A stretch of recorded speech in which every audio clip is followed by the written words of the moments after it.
Welcome. I'm Doug Morgan, and you're listening to Uncommon Sense, where we hunt for the truth in the topics you're not supposed to talk about, Christianity and politics.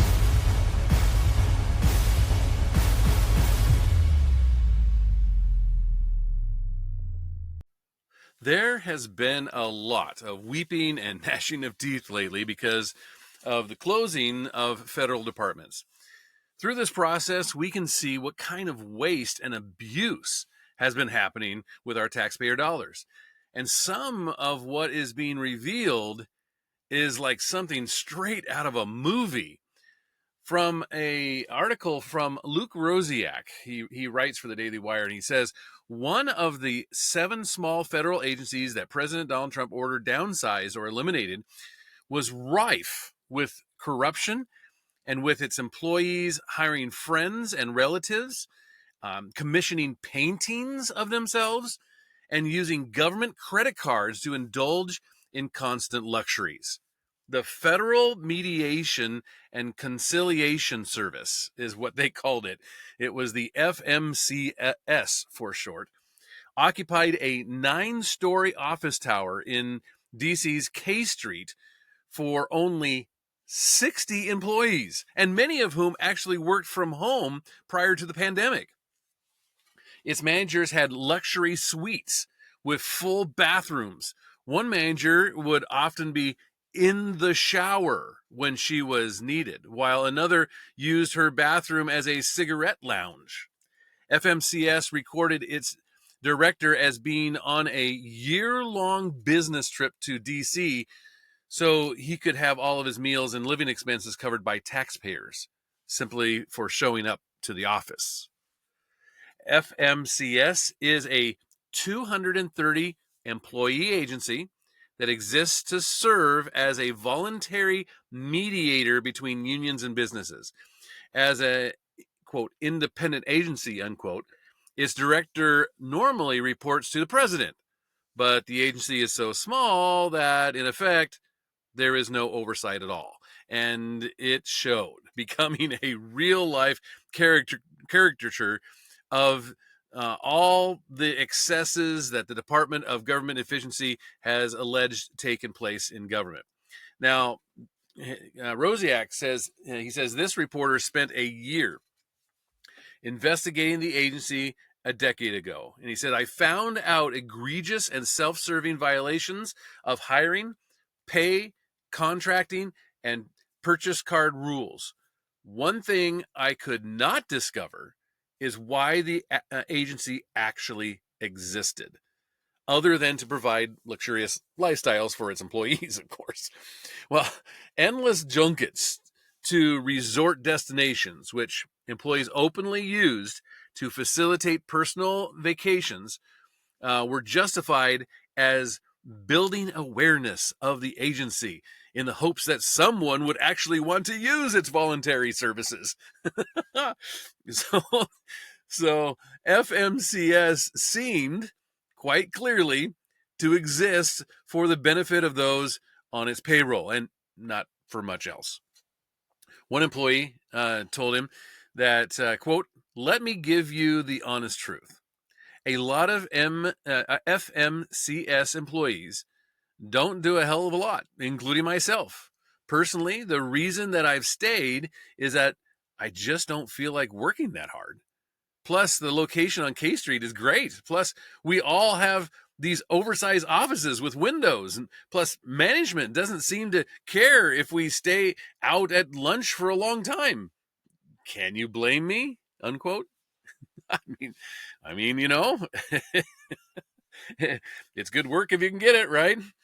Well, top FMCS official George Cohen used a term. It was called Recreation and Reception Fund. He used this fund to order champagne and $200 coasters for his office and to purchase artwork painted by his wife. The tiny agency commissioned paintings of its top employees, as one employee told him, quote, like they were reigning kings or something. They said, I've never seen anything like it before. It spent $2,402 retouching the portrait of someone who briefly held the top job in an acting capacity. Yeah, they had to retouch it. Well, FMCS employees unblocked their government credit cards to turn off, typical abuse protections, of course, and then use them to apparently fund personal expenses and simply bill anything they'd like to the government. One employee leased a BMW. Yeah. Another, who was an IT director, James Donnan, he billed the government for his wife's cell phone, cable TV at both his home and his vacation home, and even his subscription to USA Today. Employee Dan W. Funkhauser used his FMCS card to rent a storage unit near his home in rural Virginia, 2 hours from the office he supposedly worked at, which was used to store personal possessions such as a photo album of his dog, Buster. Yeah. Funkhauser also spent $18,000 at a jewelry store near his house and destroyed all purchase card records upon leaving the agency. This according to an audit. When Charles Burton retired from FMCS, he incorporated an LLC in which another FMCS employee paid $85,000 using his purchase card and listing it as a, quote, call center service, unquote, even though the company, the LLC, had neither a website nor a working phone, but it's a call center. And our taxpayer dollars paid $85,000 to this call center. When an accountant, Carol Booth, blew the whistle on financial abuses at the General Services Administration, which manages purchase cards and contracting, Cohen forced her to send an email, which he wrote under her name, rescinding her statement. Like something out of The Office. The employees spent an inordinate amount of time and money congratulating one another for being employed there and engaging in, quote, work, unquote, that really amounted to pampering themselves. One purchase was for $30,000 on trinkets marking employees' anniversaries. The agency's office was absurdly oversized, but it refused to move. It hired a consultant for a hallway improvement project, to decorate that hallway. They hired a consultant to do that. It had an in-house gym for employees and purchased a $1,000 TV for the gym, a $3,867 ice maker, I guess in case you tweaked your ankle or something, in the gym, and a $560 stereo for that same gym. Well, the expenses that were actually business related were actually hardly even better. It paid, for example, $895 for, quote, Susan Nitcher's enrollment in English Essentials, which is a grammar refresher course. They paid $735 for Lakeisha Stewart to attend listening and memory skill development course. You might have a coworker that maybe could benefit from that. I don't know. Anyway, FMCS used federal jobs as a spigot of cash for friends and relatives. Allison Beck, a former union lawyer who became a top FMCS official, employed her sister-in-law as a, quote, special assistant. And an inspector general found evidence that she tried to create a high-level job for a friend. Well, FMCS employees allegedly steered contracts to friends, allowing them to write the statement of work that would, of course, be used to choose the contract winner, resulting in, of course, their own selection, right? So they got to write what the job is going to be about, and then they got to submit, their own resume for that position. Guess what? They both matched up. Such trainers, as they called them, were paid $1,500 per day per person to train FMCS's staff, plus $163 an hour for travel. Oh man. When a low level employee eventually said the extra travel pay ran afoul of federal rules, a contractor made clear he viewed it as an entitlement, huffing, quote, "Work we have successfully performed for the agency for more than a decade, at great personal sacrifice, I should add, will be taken away unless we comply in the unquestioning manner with your edict," unquote. so so yeah, it starts to be uncovered. Your sins are starting to be found out, and now you're upset. Well, Scott Beckenbaugh, a top agency official, was paid $174,000 a year, but that wasn't enough. He had his duty station listed as Iowa so that he could have all of his living expenses and food paid for in DC, where he, of course, lived and worked, as if he was on a 6-year-long business trip. When an employee raised the issue to an agency lawyer, the lawyer told him that he, quote, should not raise these issues. It would open a can of worms, unquote.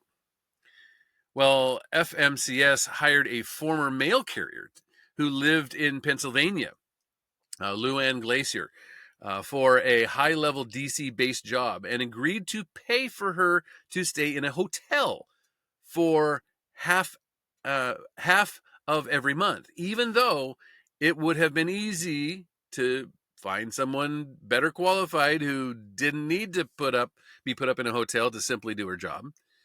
Paul Voigt, a human resources official, was listed as living in DC, even though he actually lived in Wisconsin, in order to fraudulently obtain higher cost of living pay.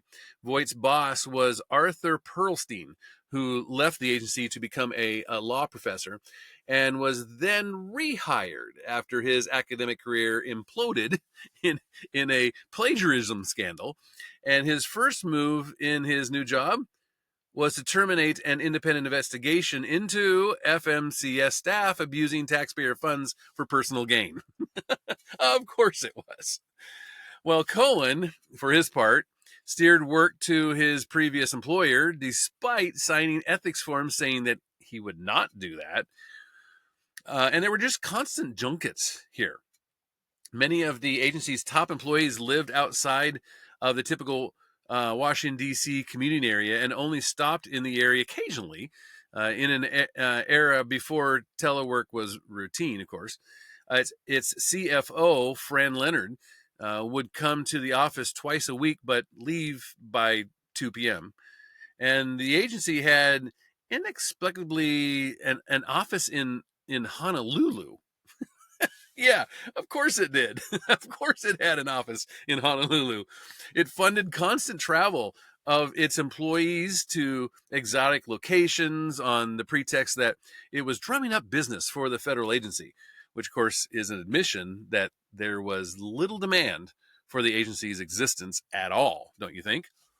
In 1 month, Beck traveled to Italy and Switzerland, where she conducted a business meeting over video chat. Okay, so she traveled to Italy and Switzerland in order to have a business meeting over video chat. Then she went to Tanzania and an island off of the coast of Georgia somewhere, and she flew first class, of course, and forced the agency to reimburse her for mileage when she drove to her vacation home in Maine upon getting back, of course, right? Well, the agency had 3 full-time media relations staffers, 3, none of whom would, of course, speak to this reporter here, and almost certainly one of the reporters to even ever call him back, none of them did. The agency's existence is predicated on the idea that it is an impartial mediator, okay, biased neither towards labor nor management. So that was the whole precedent of forming this in the first place. But its staff largely comes from a union background, and it gave out grants to promote union membership. But it was too incompetent to do much ideological damage. Its employees' comfort always came before helping unions. So even though unions were basically in charge of this thing and directing it, it didn't really do a lot for the unions because they were too busy, taking junkets and doing all this stuff for themselves. Anyone could request cash grants from the agency with the only requirement that they mention nexus, some nexus with the unions. However tortured, it didn't matter. Even if it was just a little connection with the unions, then that was really the only prerequisite. It doled out a seemingly random assortment of giveaways to private businesses, perhaps because they were the only ones who knew the grants even existed, really. And it gave $63,000 to a hospital that went bankrupt. It gave out $51,000 to a child care company to help it pay government licensing fees. So again, your taxpayer dollars are going out one hand, coming in the other hand. It's a never-ending circle. It gave $57,000 to a company to strengthen. This is what it's quoted as. It was written down as strengthen of culture of continuous improvement to drive us to world-class excellence, unquote. What does that mean? I mean, that's a Harris word jumble right there, right? Well, what surprised me is, he says, is about what surprised me most about my FMCS investigation was what happened afterwards. Nothing. And an inspector general made a referral to the FBI, but there were no prosecutions. Instead, President Barack Obama nominated a chief subject of the investigation to the top job. Yeah, a decade later, Trump has done what even the agency's own employees said should happen, and he shut it down. And that's good, right? These are the things that we voted Trump in to do. And this is what DOJ is uncovering. And this is what the radical left is just all up in arms about right now. But it's not only that situation here. Another agency, there was an actual standoff when DOJ came and showed up on March 14th. And this is a report from Mary Margaret Olohan, again, of the Daily Wire. She says, on March 14th, the board of directors of the U.S. Institute of Peace informed the group's president, George Moose, that he was relieved of his duties. The same day, Moose's replacement, Kenneth Jackson, arrived at the office for the congressionally funded nonprofit to assume his new role. There was one problem. Moose refused to go. A source intimately involved in the situation told the Daily Wire that Moose put the building on lockdown when Jackson and his team were en route. When they arrived, they were astonished to find that the doors were locked and they were unable to gain entry. Quote, they treated us, quite frankly, like criminals, a person who was with the group shared.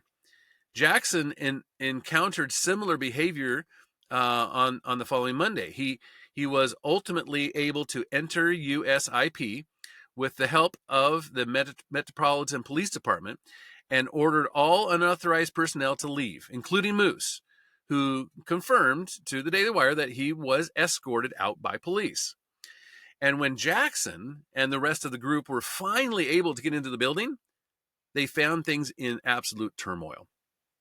The shades were drawn. There was white noise playing when they arrived. The USIP employees were using walkie-talkies to communicate within the building. And according to the person who was with Jackson, as of the next day after entry, none of the phone systems in the building were working, nor were elevators working, and the internet was down. all kinds of sabotage. Quote, "I've never seen anything so broken," he said. Moose did not respond to any of the inquiries, of course. And Colin O'Brien, the chief security officer at USIP under Moose, told the Daily Wire that the systems were not working because the building had been placed on lockdown at Moose's orders, meaning that all the systems would shut down. And O'Brien and other employees were told to exit the building. And he said he hadn't been in contact with anyone through on that Tuesday, though he believes he is still employed with the USIP. So, so he hadn't been contacted, but it's been a few days since everything went down. O'Brien said that Moose ordered that members of DOJ were not to be admitted into the building, and that members of USIP were under the impression that there was an ongoing dispute with DOJ about who the leadership of the USIP was. Quote, "Something that, in my understanding, was going to be litigated," he said. He disputed the notion that DOJ had the authority to enter the building at all, basically. She goes on to say that this story, based on accounts from individuals who were on the scene as Jackson attempted to gain access to the organization he'd been put in charge of, shows how federally funded bureaucrats worked to sabotage operations to stop the Trump administration from taking control. We knew things like this would probably go down, but man, it's just interesting when it actually does. Moose, who allegedly barricaded himself in his office until police arrived, has told the media that members of the Department of Government Efficiency, or DOJ, broke into the office without warning. But a review of events in internal emails and whatnot show not only that USIP leadership blocked Moose's replacement from entering the building, but that it was preparing to resist changes for weeks ahead of the arrival. So they had been preparing for weeks for this. USIP describes itself as an independent nonprofit corporation that works with the Defense Department to help broker peace details internationally, to promote international peace and the resolution of conflicts, as it puts it. But the behavior of the USIP staff, which has allegedly included locking doors and changing locks and distributing photos of incoming USIP leadership, prepping staff for how to interact with any external entities, as they put it, requesting access to USIP, and even blocking a security guard from leaving the building, even raising questions about what actually the public funded organization was up to. I mean, there was definitely something here that they're trying to hide. When the Daily Wire asked O'Brien why USIP was allegedly distributing photos of DOJ team members to help USIP members identify what the team members looked like, O'Brien said that he had to take a call from his wife and hung up. Oh, gotta go. Don't want to answer that one. Gonzalo Galarragos, the director of communications for USIP, then gave the Daily Wire a call, and he also ended the conversation and when asked about the photographs. So I don't know what's going on there, but they don't want to talk about it. Quote, "Something shady is going on at the organization," Elon Musk actually posted on X, because it's pretty obvious. A White House official told the Daily Wire that rogue bureaucrats will not be allowed to hold agency hostage. Quote, "The Trump administration will enforce the president's executive authority and ensure his agencies remain accountable to the American people." This is what Anna Kelly, the White House deputy press secretary, said. Quote, "President Trump signed an executive order to reduce USIP to its statutory minimum," Kelly said. "After noncompliance, 11 board members were lawfully removed and remaining board members appointed Kenneth Jackson acting president." Well, in a statement, the police shared that they were contacted by the United States Attorney's Office on Monday, first Monday at 4 p.m., and informed that at least one person was refusing to leave USIP. Police then got in touch with Jackson, who showed police proof that he was, in fact, the head of the USIP. Quote, with all powers delegated by the USIP Board of Directors to that role, unquote. He also told the police that there were unauthorized individuals inside of the building that were refusing to leave and refusing to provide him access to the facility. Well, the police got in contact with the individuals in the building who allowed the police to enter, and Jackson requested that, quote, all the unauthorized individuals inside of the building leave, unquote. No arrests were made, according to the police. And Moose told the Daily Wire in a text message that he remained in his office until the police arrived and was escorted out of the building. He also pushed back on the claim that he was barricaded in his executive suite. He told the Associated Press that it was an illegal takeover by elements of the executive branch of a private nonprofit, arguing that the building is not federally owned and that its operations are not under Doge's control. Well, in a February 11th email reviewed here, the USIP leadership instructed employees on how to handle the arrival of external entities requesting access to USIP, stating that the purpose of this procedure is to outline response actions that will take place in the event that an external organization presents to USIP and requests to meet regarding government efficiencies. So, again, what this is just an attempt to block Doge. In the event that an organization showed up at the main entrance of USIP, its security team was instructed to, quote, appropriately identify the individuals, screen them, immediately contact the on-duty lieutenant, contact security leadership, contact the CEO and the COO, contact the USIP legal team, and meet with the visitors in a designated room. Well, the guidance also includes a specific message that leadership should share with visitors, specifically suggesting that the USIP can do whatever it wishes with the building. Before we go through any questions you have, I want to highlight a few points about our organization. This is what leadership was told to say. First, Congress establishes a United States Institution of Peace as an independent nonprofit organization. The Institute is a federal entity, that we are not an executive agency or an agency as defined by Section 551 or a Title V. As part of that independence, the Institute owns this building and maintains discretion over access to both the facility and our systems. With that in mind, I'm happy to take your questions about council arrives. Yeah. You can see that they just think they're above the law here. Emails actually show that some of the USIP employees have emails ending in usip.gov addresses, while others have addresses that end in usip.org. It was sent over a week before Trump on February 19th, reduced USIP to its statutory minimum through executive order, and the employees copied on this email did not show up for work on Tuesday. So they believe they're a federal agency, right? On Monday, Jackson arrived at the USIP around 2:15 p.m. and again was not able to get into the building, and that's when Moose barricaded himself in there.